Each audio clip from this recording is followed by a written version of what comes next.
What's up, guys? Welcome back to Simply FPL. In today's video, we're going to go through my Game Week 2 team reveal. So, 11 players, hopefully all going to play. And yeah, let's just get into it now. Actually, before we do, I'll probably do a live stream either tomorrow night or Saturday morning. I've not decided. I'll see how I feel tomorrow. And then I'll be quiet the week after because I'll actually be on holiday. So I'll try and get a team reveal up at some point, but that'll be the only video for next week, and then we'll be back to normal the week after. But for now, let's hop into the team.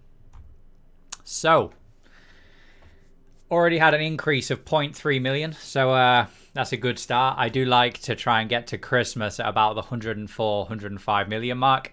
It usually makes the second half of the season a lot easier, specifically when you're using wildcards. Having that extra value, it'll make your team a lot better than teams that haven't necessarily had that many price increases. So yeah, good start. You'll also notice that I'm actually rolling the transfer. So this was always my plan when I didn't go for the Chelsea player. If you remember, I was toying between two plans, having Havertz and upgrading him to Mahrez in game week 2, or just going Mahrez from game week 1. So I went for the latter, and yeah, I don't need to make any transfers.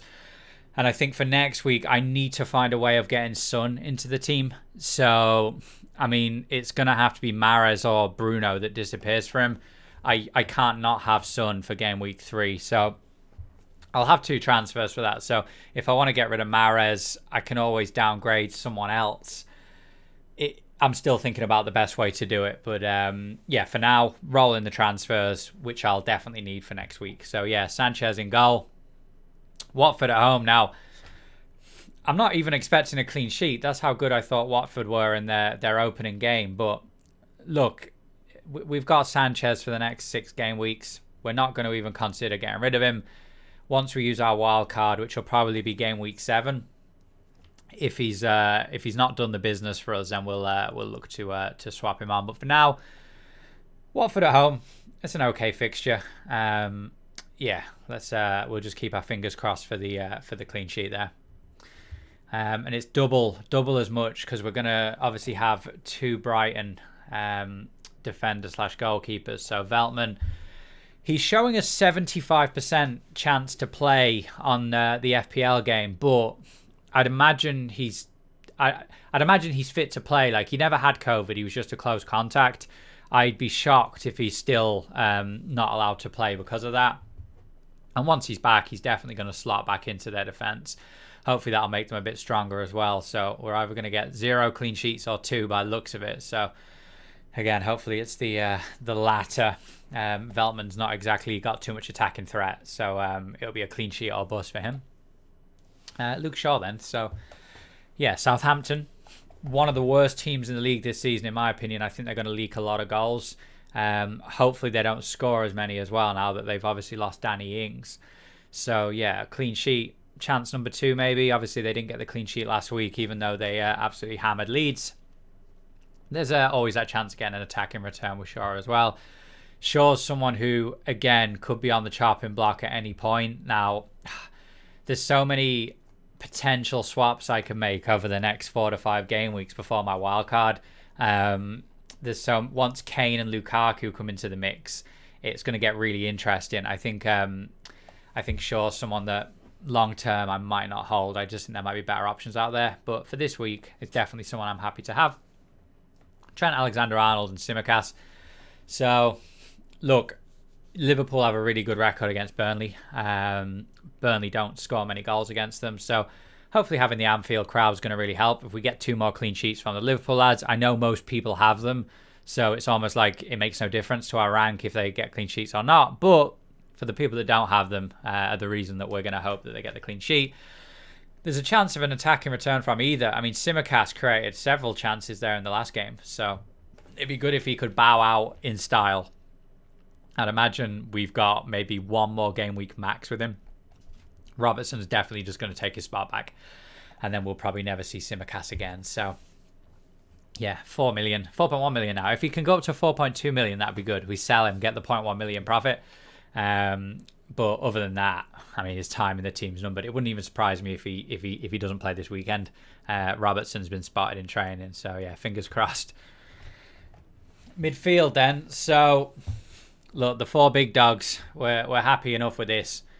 Mo Salah, he's got a really good record against Burnley. Not as good a record at home. Last season, I think he only had 2 games last season where he had double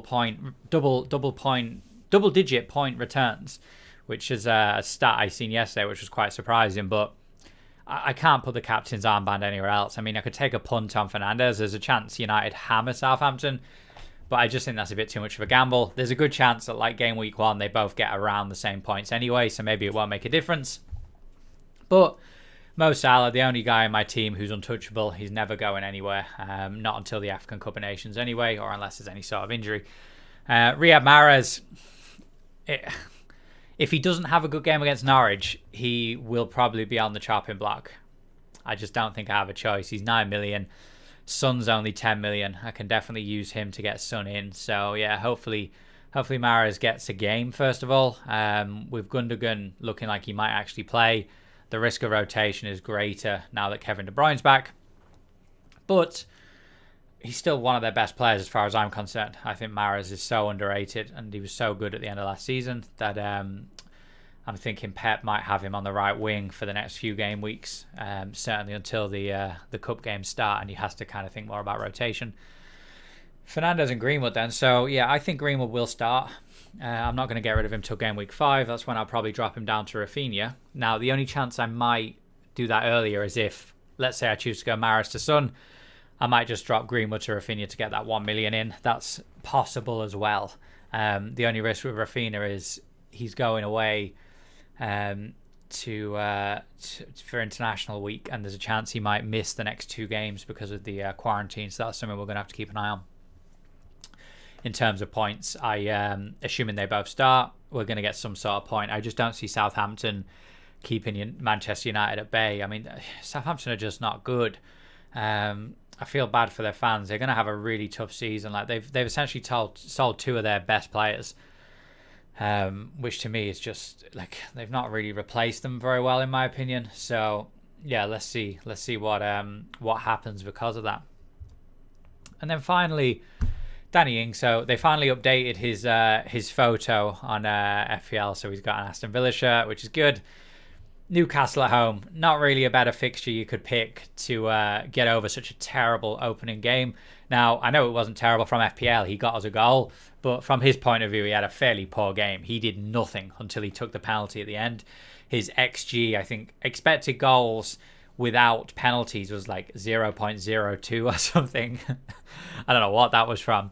So, yeah, he definitely had a disappointing opening game. Newcastle conceded a lot of goals, so Aston Villa fans will be right behind the team this week. So, I mean, he was definitely a captaincy option for me, but when you've got Salah playing Burnley or Bruno playing Southampton, it's hard to go with lonely old Danny Ings up front against Newcastle. But yeah, definitely someone I thought of.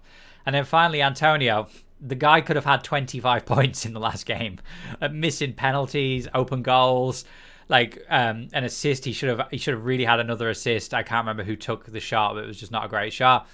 And he still finished on like double-digit returns. So yeah, loving Antonio. When he's fit, he's a no-brainer to have in your squad.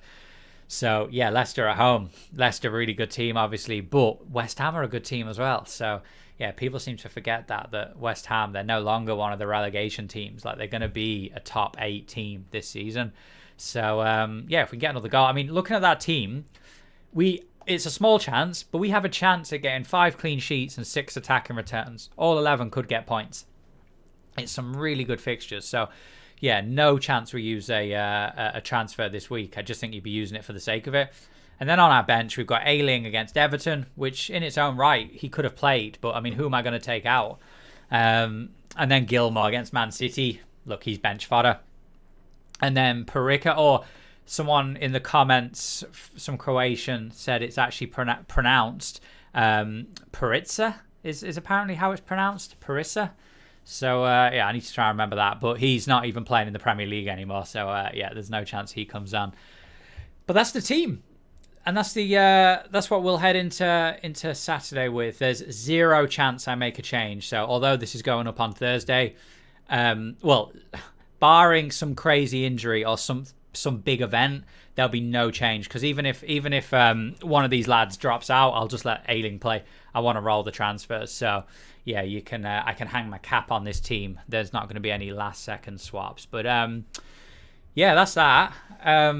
The views on this channel have gone crazy the last 2 weeks. So for all the people that are new watching, I think 80% of people watching this video right now will be brand new to the channel. If you do enjoy what you see and you are following along doing FPL this season, hit that subscribe button. These videos will pop up often. And yeah, hopefully we see you all in the live stream either tomorrow or Saturday or both. We'll see how I feel. But yeah, until then, we'll see you later and take it easy, guys.